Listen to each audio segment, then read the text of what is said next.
پاک کی غلامی میں آ جائیں۔ وہ کہتے تھے دنیا، اعلیٰ حضرت نے کتاب لکھی ہے الامن والعلا، اس میں آپ فرماتے ہیں جو حضور کی پناہ میں آ جاتا ہے نا وہ بچ جاتا ہے۔ اللہ کرے آپ کو سمجھ آئے میری بات کی۔ جو حضور کی پناہ میں آ جاتا ہے وہ، جو دنیا دار رہتا ہے، مالدار رہتا ہے، حضور کی پناہ میں نہیں آتا وہ بے سکون رہتا ہے۔ فرماتے ہیں یہاں دنیا میں بھی حضور کی پناہ میں آ جاؤ، آج لے ان کی پناہ۔ اور آج دلیل آپ نے ابن ماجہ کی حدیث لکھی ہے، حضرت تمیم داری حدیث کے راوی ہیں، اعلیٰ حضرت نے لکھی ہے، فرماتے ہیں جو حضور کی پناہ میں آیا بچ گیا۔ دلیل دیتے ہیں، فرمایا انسان تو انسان، جانور بھی آتے تھے تو بچ جاتے تھے۔ حضرت تمیم داری رضی اللہ تعالیٰ عنہ فرماتے ہیں کہ ہم کھڑے تھے، ایک اونٹ دوڑتا ہوا آیا، نبی کریم صلی اللہ علیہ وسلم کے پہلے اس نے قدموں پہ سجدے کیے۔ صحابہ کہنے لگے حضور ہمیں بھی اجازت دیں، فرمایا وہ تو بے زبان ہے، اسے تو پتہ کوئی نہیں، پیش نظر ہے وہ نو بہار، سجدے کو دل ہے بے قرار، روکیے سر کو روکیے یہی تو امتحان ہے۔ فرمایا اسے کیا پتا، تم تو مکلف ہو شریعت کے، تمہیں اجازت نہیں ہے۔ اور اعلیٰ حضرت نے دو ٹوک لکھا ہے، فرمایا سوائے خدا کے کسی کو تعظیمی سجدہ بھی حرام ہے۔ یہ نوٹ کر لیں میری بات۔ اور اعلیٰ حضرت نے فتاوی رضویہ میں لکھا ہے کسی قبر پہ جاؤ تو 4 ہاتھ دور کھڑے رہو۔ اللہ کرے آپ کو سمجھ آئے، کتنے ہاتھ؟ 4 ہاتھ دور کھڑے رہو، سورۃ فاتحہ پڑھو، درود شریف پڑھو، جس قبر پہ گئے ہو ان کی روح کو اصال ثواب کرو، ان کے وسیلے سے دعا مانگو۔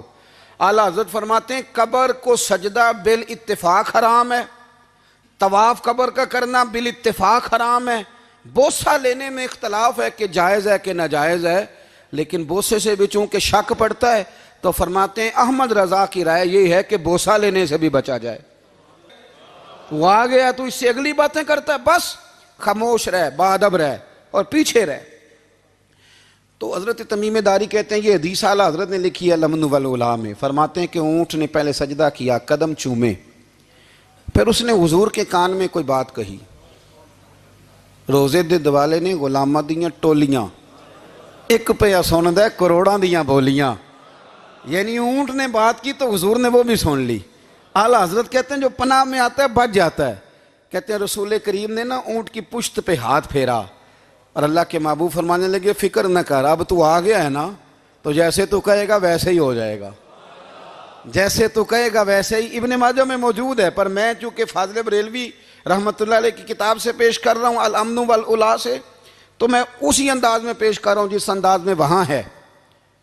حضرت تمیم داری کہتے ہیں کہ ہماری سمجھ میں بات کوئی نہ آئی، تھوڑی دیر گزری تو کچھ لوگوں نے ہاتھوں میں رسیاں پکڑی ہیں، خنجر پکڑے ہیں، دوڑے آئے، یا رسول اللہ یہ ہمارا اونٹ ہے۔ حضرت تمیم داری کہتے ہیں میں نے دیکھا کہ جب وہ آ گئے نا خنجر لے کے تو اونٹ حضور کے پیچھے چھپ گیا۔ آج لے ان کی پناہ، آج مدد مانگ ان سے، وہ حضور کے پیچھے چھپ گیا۔ تو کہتے ہیں کہ نبی کریم صلی اللہ تعالیٰ علیہ وسلم نے فرمایا کیا مسئلہ ہے بھائی؟ یا رسول اللہ ہمارا اونٹ ہے، ذبح کرنے لگے تھے دوڑ آیا ہے۔ تو حضور فرمانے لگے وہ تو تمہاری شکایت کر رہا ہے۔ وہ کہتا ہے یا رسول اللہ میں نے برسوں ان کی نوکری کی، برسوں میں نے بڑی نوکری کی۔ صحیح کہتا ہے یا رسول اللہ؟ ٹھیک کہتا ہے حضور، اب بوڑھا ہو گیا ہوں، تھوڑا زیادہ بوجھ نہیں اٹھا سکتا، تو مجھے ذبح کر کے کھانا چاہتے ہیں، میں مرنا نہیں چاہتا۔ نبی کریم فرمانے لگے اچھے لوگ یہ صلہ دیتے ہیں؟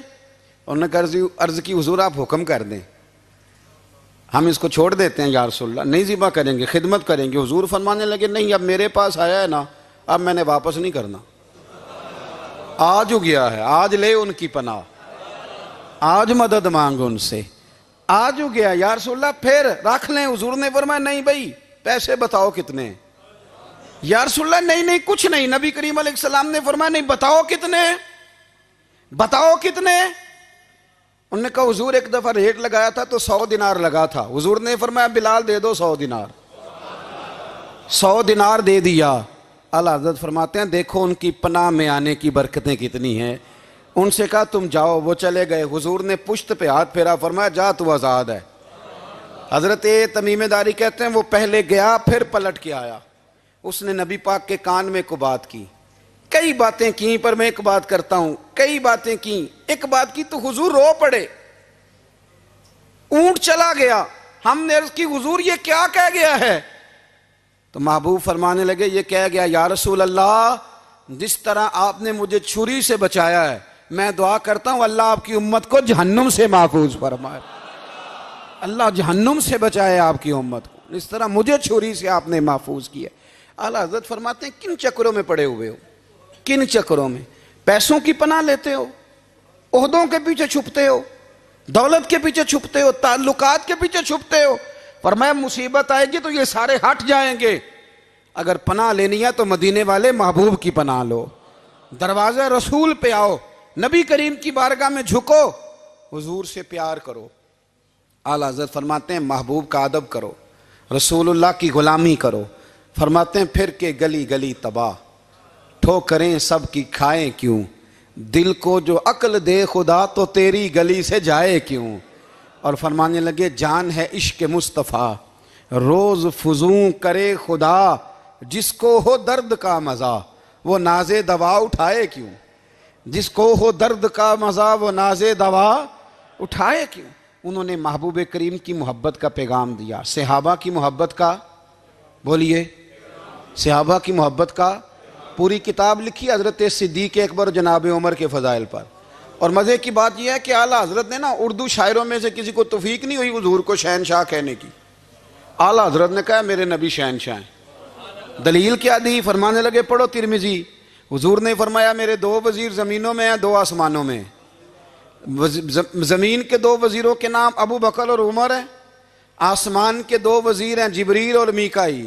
تو اعلیٰ حضرت کہنے لگے حضور وزیر تو کسی شہنشاہ کے ہی ہوتے ہیں، پھر کہہ لو نا شہنشاہ۔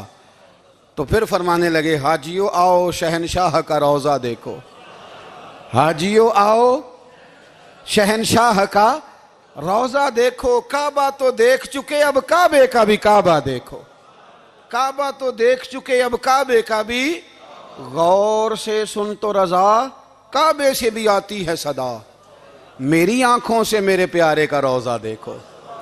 اعلیٰ حضرت نے ساری زندگی اور صحابہ کرام کی بات کی، اہل بیت کی بات کی، اولیاء کی بات کی، صوفیاء کی بات کی، دفاع کیا سب کا، سب کے شانوں میں لکھا، امت کو بتلایا کہ اپنے بزرگوں سے جڑے رہو گے تو بچے رہو گے۔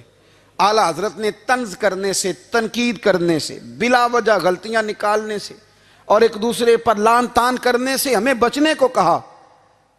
اعلیٰ حضرت فرماتے ہیں کوئی علم اگر آ جائے نا تو اس کا معنی یہ نہیں کہ سب کو جاہل سمجھ لینا چاہیے۔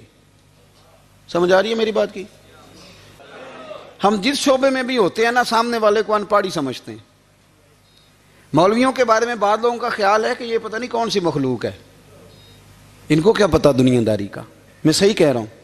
اسی طرح جو میرے شعبے سے تعلق رکھنے والے لوگ ہیں وہ کہتے ہیں شاید سارے تاجر 2 نمبر طریقے سے ہی مال کماتے ہیں۔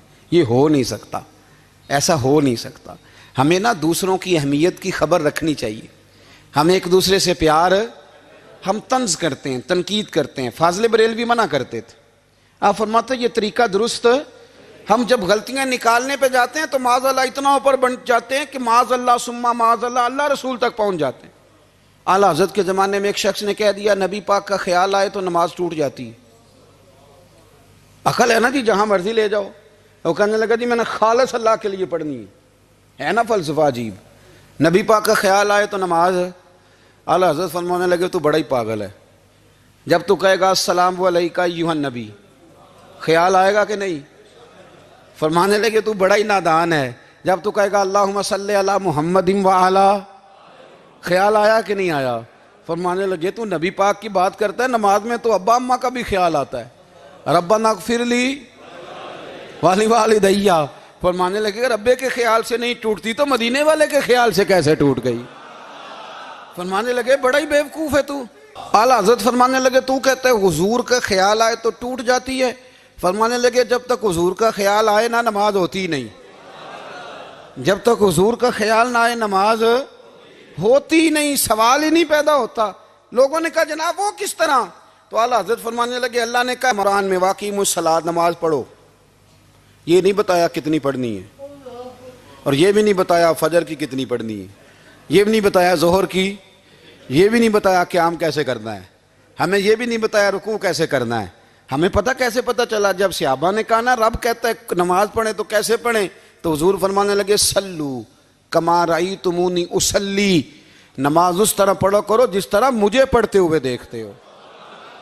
تو کہا یہ تو کیسی عجیب بات کر رہا ہے کہ نبی کریم صلی اللہ علیہ وسلم کا خیال آئے۔ اور پھر بڑی مزیدار بات، ایک شخص نے اعلیٰ حضرت سے آ کے نا، اس زمانے میں نا ایک آریہ مذہب ہوتا تھا، اب اللہ کا شکر ہے وہ کوئی نہیں، اب ویسے جو بڑے نئے نئے مذہب نکل آئے ہیں، جو آدمی جتنا پڑھ جاتا ہے معاذ اللہ وہ ایک نئی بات ہی شروع کر دیتا ہے، اور جو انوکھی بات کرے اس کے پیچھے رش بھی زیادہ ہو جاتا ہے، سٹائل ذرا ہٹ کے ہو نا جی تو ذرا ماحول جلدی بن جاتا ہے۔ تو وہ آریہ مذہب تھا، تو وہ ایک آریہ آ گیا اعلیٰ حضرت کے پاس، آ کے کہنے لگا کہ فرض کی اہمیت زیادہ ہے کہ سنت کی؟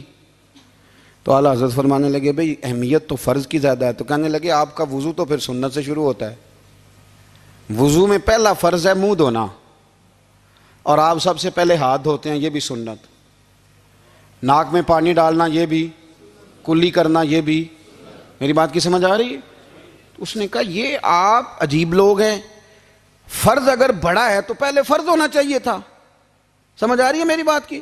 لوگ دین پر بڑے بڑے مختلف اعتراضات کرتے ہیں نا، اس نے کہا جی پہلے ہونا چاہیے تھا فرض، تو منہ دھونا فرض ہے، آپ نے گھٹنوں تک ہاتھ دھوئے، اب یہ جو آپ نے ہاتھ دھو یہ بھی سنت، کلی کری تو وہ بھی سنت، ناک میں پانی ڈالا تو وہ بھی سنت، تو آپ تو چوتھے نمبر پہ فرض ادا کر رہے۔ تو اعلیٰ حضرت فرمانے لگے تم اصل میں محبوب کا غلام نہیں نا، ہاں تجھے کیا پتا ہو یہ بات کیا ہے، تو بیٹھ جا ہم سے سن، ہم تجھے بتاتے ہیں۔ اس نے کہا جی کیا مطلب؟ فرمانے لگے یہ محبوب جو ہے نا ہمارے، یہ ہمیں بڑی جگہوں سے بچاتے ہیں، یہ بچا بچا کے فرائض تک لے جاتے ہیں، کیا مطلب؟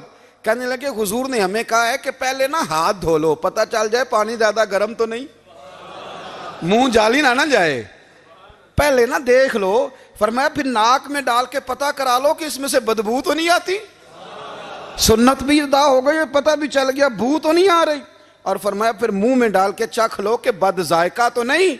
اب یہ 3 سنتیں ادا کر کے تم فرض ادا کرو گے تو اللہ بھی راضی ہوگا، اللہ کے رسول بھی راضی ہوں گے۔